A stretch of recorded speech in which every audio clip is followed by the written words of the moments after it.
the live stream. Can you guys see the live stream? Yeah, okay, but nothing's happening for me. Anyways, whatever. Yeah, my karma with the internet. So, yes, trance. So earlier we saw the episode on trance, and what I had learned was I've always thought that trance was something that basically people kind of take trance and then their eyeballs flip backwards, they speak funny, some people call it to speak in tongue, sometimes not even a language you understand, and then there is a translator. And and what I learned while I was doing my research and interviewing all these people in the paranormal zone is that you don't always lose yourself. The medium or the channel or I call it the vehicle, um, doesn't always just uh, lose itself completely. And so how it works is some of them are still conscious, but they have a connection with the spirit communicator. That's one general way, or the energy, or the deity, or the yeah, the deity that helps them.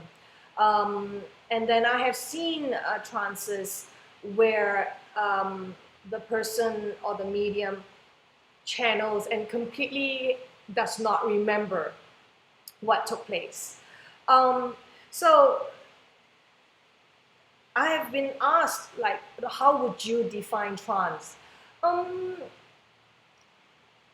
It's a bit, if I just were to communicate what I experience, I think trance is somewhat, how do I say, it can be, it is like a state of mind, a state of mind or consciousness. And that the ones that I have witnessed, the medium, it is a voluntary activity. They would do their necessary rituals. Some of them actually would purify their body for an entire week before the day that they take trance.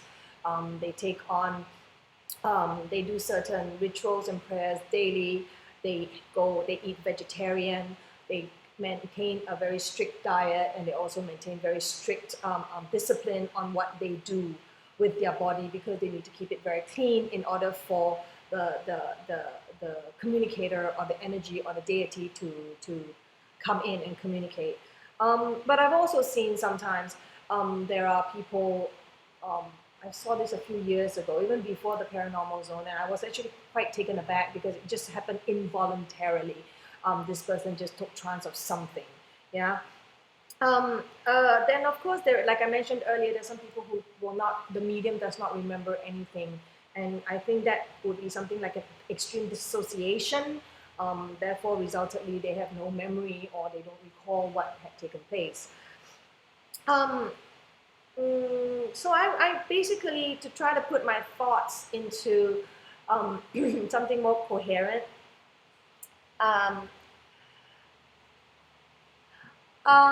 something more coherent, I had a few definitions that might help us all understand. Trance is a strong connection of mental and physical energies and consciousness between the medium and the spirit communicator, or maybe in some cases the deity. And the deity or the energy or the spirit speaks directly through the consciousness of the medium to the recipient, whom is asking questions. And also, trance has long been used by shamans, mystics, for telling the future, for giving advice, and for healing as well. For me,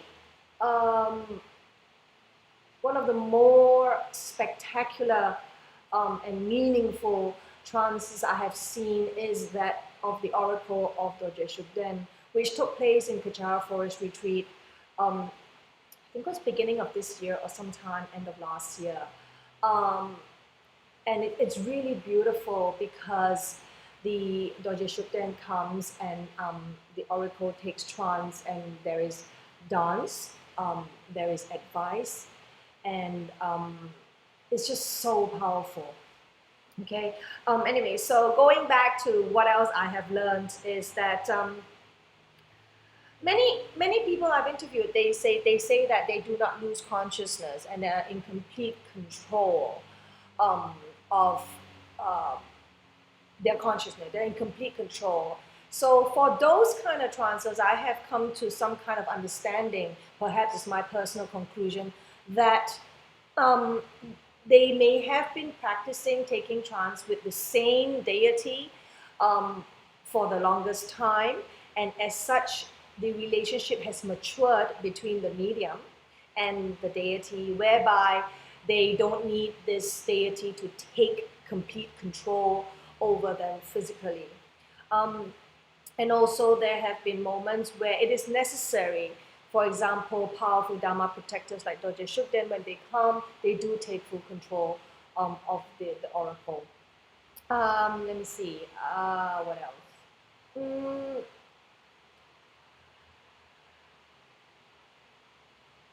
There is a question that asked me, are they accurate? Now, let me pose another question. Um,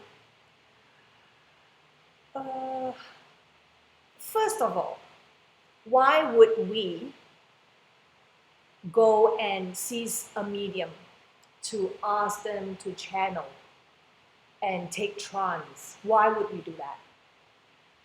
We are doing that because, first of all, please don't do that out of entertainment, because then it just shows that you are not believing in it. And like I said at the end of my episode, if you don't have faith in it, chances are what you hear you won't believe, and therefore it's not given a chance to prove to be accurate or true. I think that when people consult with a medium who takes trance, we have a need, we have sometimes even a desperation to seek for divine help, divine assistance, divine advice. And as such, the faith is there. So then, to come to answer the question of accuracy, when you have faith and you believe in the divine powers and the divine advice, it will be accurate. But also, it always takes two to clap, two hands to clap, two sides to a coin. So if you seek divine assistance and divine advice, divine help, but then you become selective to what you want to hear, then the element or the question of accuracy becomes a little bit gray. Not because the advice was inaccurate, but because the execution was incomplete, or shall I say selective.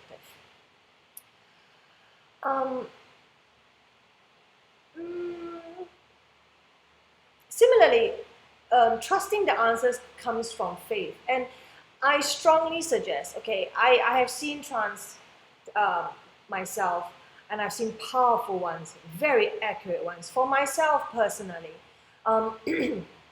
So I would say that if you are seeking for advice on matters that mean a lot to you, that are important to you, then my advice is to actually do what I call, lack of a better word, due diligence. The medium you go to has to be someone that has been referred to you by a friend or a source that you can trust.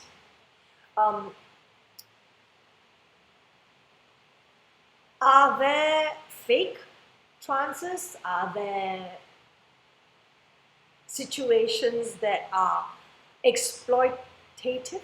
Is that even a word? Exploitative. Exploits you. Okay? Yeah, I try not to use two words. They're too long. Yes.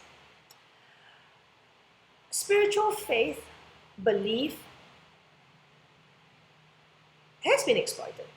There are people who have maybe a little bit of psychic powers, a little bit of affinity, but it doesn't carry far, because the intention is to exploit and to take advantage of people who are desperate, people who are in need of divine help. So yes, there are people out there who will cheat you. So that's why I say it is very important to do your due diligence before you take on going to see a medium um, who takes trance to give you divine answers. Okay.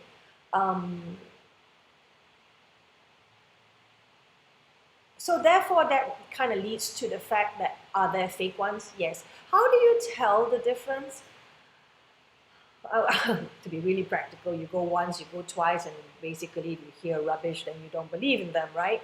But from my experience, um, checking out these mediums, it's funny because I don't normally go and tell them everything about myself. I kind of go kind of quiet. You know. I mean, I know many of you out there like, she quiet, not possible.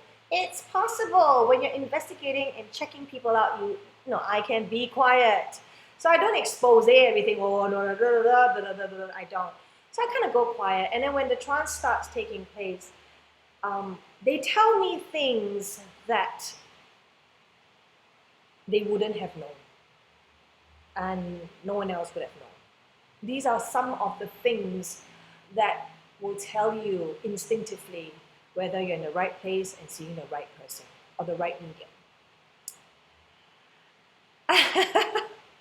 Well, at the moment, unfortunately tonight I do have a tortoise as my internet.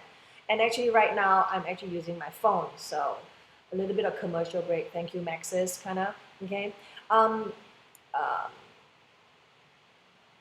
Yes, that's a trance state. What is a trance state? A trance state, by definition, I can't memorize it, is basically the medium or the person taking trance, I call it the vehicle, has the mind, the state of mind or the consciousness of the medium may not absolutely be the same as before trance. So you will see a state of mind that is, I guess, I won't say blank, sounds really daft, but kind of in a subconscious level, so that the deity can come and combine its efforts to communicate. Okay, so there is that. That's a good point. Many people have asked me, this is so funny, who's talking about house music and trance music? All right, right, that would be my sister. Yeah. Yeah, I always feel that my sister is in constant trance since she's on live here, and you guys know her, right? She's in trance, but she's not the kind of trance you would go and ask advice from. Okay, so anyways, no, actually, I need to answer this. When I'm asleep, I am quiet.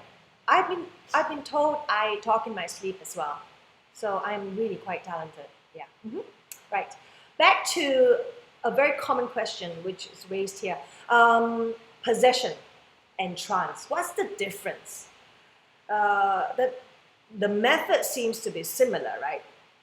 Something comes along, and the medium is speaking differently, different voice, and stuff like that. I think that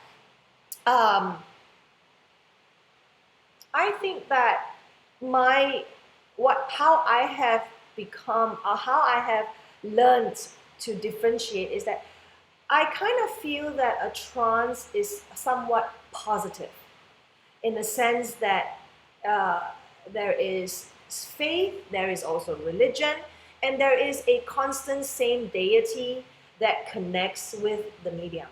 A very popular deity is Guan Yin. And then I know one who takes trance of the deity Guan Gong, and that's kind of fierce. Okay. Possession, on the other hand, I kind of differentiate possession from trance, because I feel that possession is negative in its connotation, so to speak. Because for me, when we're talking about possession, um, it's basically categorized by a temporary um, alteration in the identity of the medium. Meaning, when there is possession, the original person is no longer present. Something else takes over, and my experience has been it's normally a spirit in terms of ghosts um, that comes and takes over. And so to me, um, I mean, I could be wrong or maybe incomplete in my personal definition, but a trance is positive. It connects with divine deities such as Guan Yin, Guan Gou, Doje Shugden. However, possessions are normally involving a ghost or a spirit in a negative motivation, because my witnesses of possessions has been the medium or the person loses itself. The person is no longer present, and they really literally sound different. And I have seen those that actually completely speaks in a language that the original person does not even speak or understand. Okay. Um, uh, so I have asked this question, which is also raised here. How does the medium communicate with the deity in terms of taking trance? Um, uh, where was I? Okay, I'm taking trance of something ding-a-ling right now. I'm taking trance of Mickey Mouse. Okay, um, uh, there is. Damn, what was the question again? Oh, how did okay? So, anyways, I've been told that from a few mediums that I have met, they can hear. Some hear the advice, and then they just communicate it. There is no filtering, because that's not their job to filter what is the divine messages. Um, some, like what you watched earlier, it comes in words. Um, and I've been told by one in Taiwan that they hear the messages. Okay, you guys are gonna laugh because you guys are just talking about trance music and stuff through music. Okay, so yeah, not the type of music you guys are talking about, but in a very melodious way, and the messages come through that. That's what I know. I'm sure there are different ways in which the deity who has the affinity with the medium, the deity would know best how to communicate. But my experiences and the information I have gathered through time is messages via audio, voice, music, and writing, or they actually can see the writing, or it comes that way.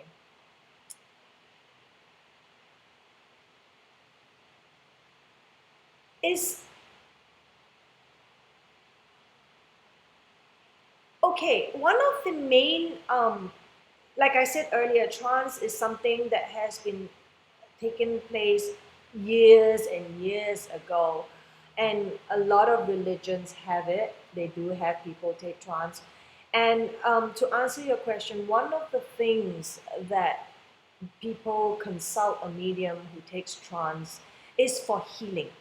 Okay, um, like the Penang Master Teo whom I interviewed, he does not encourage people to ask about wealth or prosperity questions. He is more a healing kind of deity, especially children, and I believe women as well. So yes, to answer your question, a lot of trances and the advice are um, with regards to healing. and I have seen them to be very accurate. But like I said again, the accuracy of the divine advice is also your execution, the recipient's execution. Yeah. Um, if one wishes to be a trance master or one who can take trance, it can be done. You can train yourself to do so. Um, what I have learned is you need to keep your body, because your body is a vehicle for the deity to communicate via. So you need to keep yourself very clean, pure, and there is rituals to do as well as training, and also what is the purpose you would want to train yourself to be a medium. If it's for commercial reasons, then forget it. You're not going to make it. And even if you do make it, it's going to be long term, and whatever comes out of your mouth is going to be inaccurate because your motivation is impure, not pure. Okay? Um, um, I believe hypnosis is a way that people can start training their consciousness to connect with um, stuff like deities and stuff like that. But I always feel, like I said earlier, when you seek a medium for help, you do your due diligence. So similarly, if you're planning to use your body for such an altruistic purpose to help people by being a trance master, please be trained by a true master.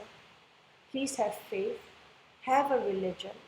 Don't be some jumping jack that goes around from center to center, a jumping jack who believes one day in this and one day in that, and next thing you know, you believe in nothing, and next thing you know, you believe in yourself, and you're like, whoa, everything goes short circuit inside. Please don't take trance, because you only probably take trance of a monkey. All right? What else do we have? Okay. How are we doing on time?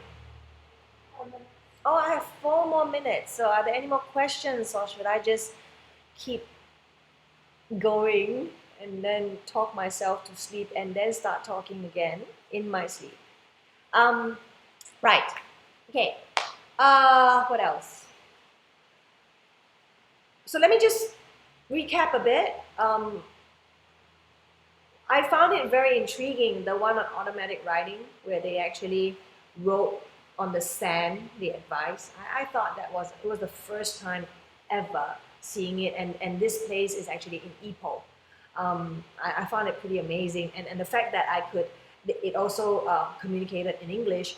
It was pretty amazing because I asked the same question to the Chinese side and English side, and the advice was similar, but Chinese being a little bit more flowery and profound. You've got to kind of like digest and read between the lines, whereas English was a little bit more direct. So my question was about relationships. So I shall spend the next minute talking about relationships. Yeah, I should take trance of the love monkey. But anyways, relationships are interesting because a lot of questions are about relationships and health, and they want to always know whether this person they want to be with is the right person, etc., etc. And I think that if you seek divine advice, be prepared that they will tell you that no, this person is not suitable for you, for reasons such as date of birth, time of birth is just not matching. And if you have the guts to ask such a question, please have bigger guts to accept the answer, because your Mr. Right may not be your divine Mr. Right. Okay? So I do believe in karma, and I think that relationships are something that we can have, and something that would be nice if you have it and it's going well, but it's not something you should depend on, because the inner happiness truly happens within yourself. And the relationship you have with yourself is truly the one that matters. And your happiness is about that relationship you have with yourself. And if you do seek a medium who takes trance to get advice, be prepared to hear the advice, But most of all, do your due diligence. Go to places and temples or uh, where the trance master is that is reliable and referred to. And trust yourself.